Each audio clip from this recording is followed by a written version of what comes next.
आखिरकार वही हुआ जिसका डर था। अभी 3 दिन पहले बहराइच के दरगाह शरीफ में एक सनसनीखेज हत्याकांड हुआ था, जिसमें एक नवयुवक की शादी के 6 दिन बाद ही उस युवक की धारदार हथियारों से हत्या कर दी गई थी।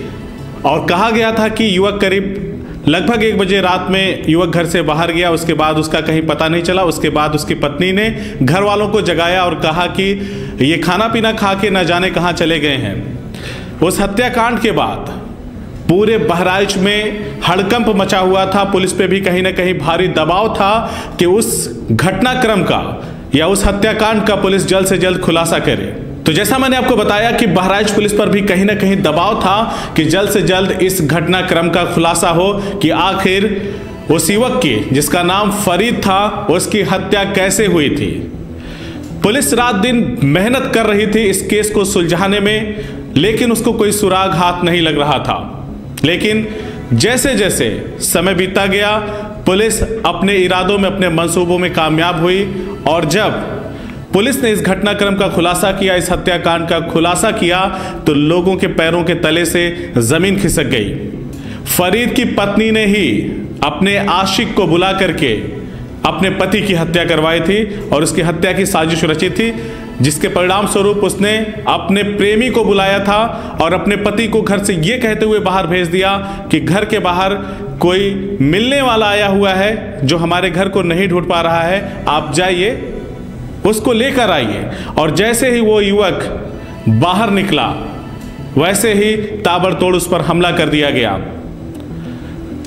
कहीं से कोई भी सुराग नहीं मिल रहा था पुलिस को, लेकिन जब पुलिस ने गहनता से इसकी छानबीन की, आसपास के घरों में लगे हुए सीसीटीवी फुटेज को खंगाला गया, तो उसमें संगीन वारदात की सारी दास्तान निकल करके सामने आई।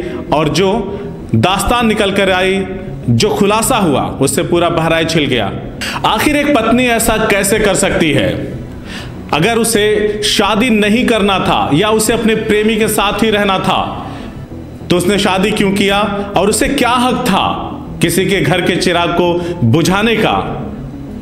वो स्पष्ट तौर पे मना कर सकती थी। लेकिन आज का हमारा समाज मानसिक रूप से विकृत होता जा रहा है, उसे कुछ भी अच्छे बुरे का ज्ञान नहीं है। आप भी होशियार हो जाइए इस घटनाक्रम से, क्योंकि यह घटना सभी की आंखें खोलने वाली है।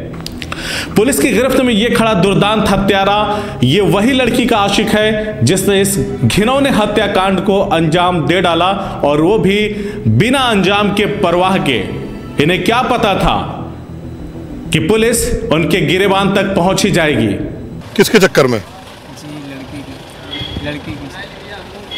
क्या नाम है तुम्हारा?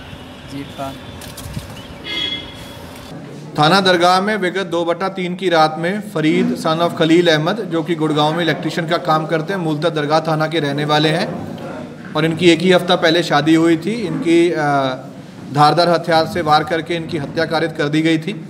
पुलिस ने इन्वेस्टिगेशन करते हुए इस घटना का खुलासा किया है, जिसमें 3 अभियुक्त पकड़े गए हैं। इनमें से उम्मे सलमा, जो कि इनकी पत्नी है और एक हफ्ता पहले उससे शादी हुई थी, उन्होंने इस पूरी घटना को रचा था। और उसके 2 साथी इरफान व वसीम, इरफान जिसके साथ उसका पहले से प्रेम प्रसंग चल रहा था, उसी के साथ वो शादी करना चल रही थी, लेकिन शादी ना होने की वजह से ये प्लानिंग इसके द्वारा की गई। 28 फरवरी को घर की रेकी करवाई गई और 2/3 की रात को बहाने से फरीद को बुलवाकर धारदार हथियार से उसकी हत्या कर दी गई। इस घटना में तीनों अभियुक्तों को अरेस्ट कर लिया गया है। साथ ही में आला कत्ल व घटना में उपयुक्त जो मोबाइल फ़ोन है उनको भी रिकवर कर लिया गया है। सर, सुनने में आ रहा है कि जो हत्यारे हैं वो किसी मदरसे का संचालन करते हैं। ऐसी कुछ जानकारियां हमें प्राप्त हुई हैं कि ये कुछ धार्मिक कामों में इन्वॉल्व हैं, लेकिन इस बारे में और जानकारी करना अभी करा जाना अभी बाकी है। अगर आपको हमारी खबर अच्छी लगी तो खबर को लाइक करें, शेयर करें और चैनल को सब्सक्राइब जरूर करें। साथ ही स्क्रीन पर दिख रही घंटी को दबाएं ताकि आप तक हमारी सभी खबरों के नोटिफिकेशन पहुंचते रहें।